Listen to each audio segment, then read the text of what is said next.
We know many of you are busy and unable to attend or watch live board meetings. We're starting a new series called Board Meeting Fast Facts to recap their most important points. Our goal is to distill key events down to 5 minutes or fewer. Recapping November's board meeting, our focus is on the outgoing majority's efforts to hinder the incoming majority's ability to establish accountability and transparency. First, the current majority decided to render the superintendent and his executives essentially unaccountable by making it virtually impossible to dismiss them, even with sufficient evidence. Here's the wording of their contract amendments that were approved by Blades, Frazier, and Youngblood. The key point is the board can't dismiss Cherniss or his executive board, even if they have valid reasons, unless 4 of 5 members vote to do so. And if 1 member were missing for this vote, the threshold is 80%, which means the only way to pass would be a unanimous vote until the board elections of 2026. Convenient, no? There's likely already cause since Alex lied multiple times about DSA approval for USI, ignoring safety regulations, putting students and staff at risk, and recklessly spending district funds without proper documentation, all with Leandra's and Todd's approval.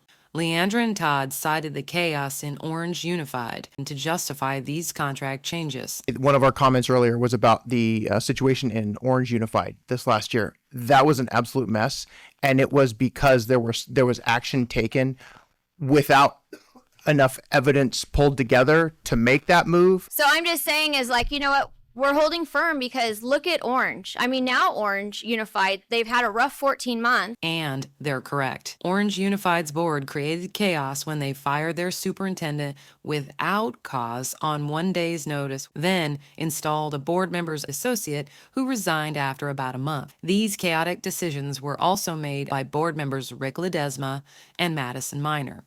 Can you guess who openly supported them? Leandra Blades. Here she's marching against the recall of Ledesma and Minor launched by parents, people who actually wanted what was best for kids. By supporting them, especially her friend Minor, she was supporting the very chaos she hypocritically claims she wants to avoid. And Todd's right there to follow her lead. Sean tried to use his opportunity to attack educators.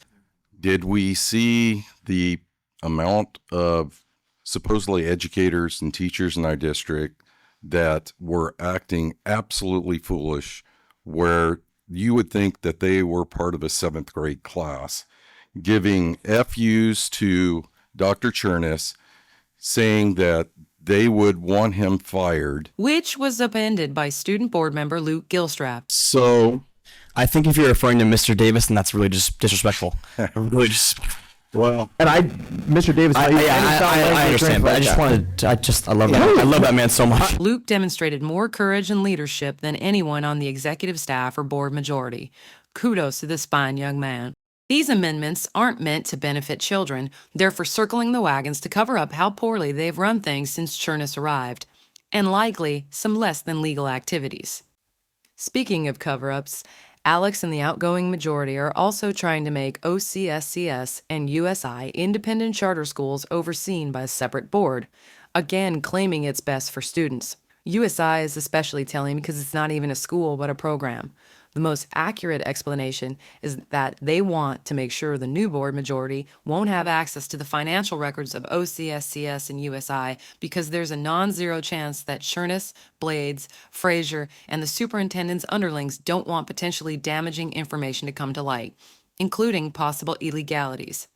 This move probably explains why current Superintendent of Business Services, Gary Stein, who oversees the money flow in the district, is fleeing PYL-USD for Huntington Beach School District because he knows where all the financial bodies are.